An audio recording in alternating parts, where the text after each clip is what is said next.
Hello friends, welcome back to the new video. In this video guys, we are going to talk about guys how can we change our pin lock. Guys, you want to change your pin password in your Tecno phone mobile, so guys you can change.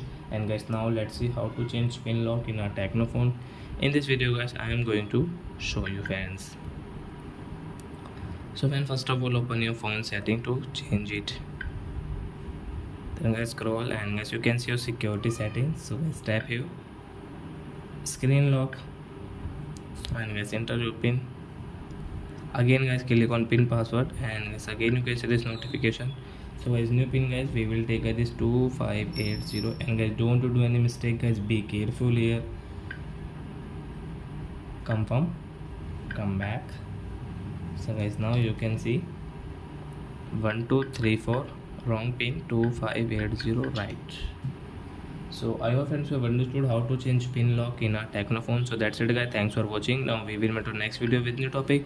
Before going guys, please go and like, comment, subscribe my channel. Bye bye friends.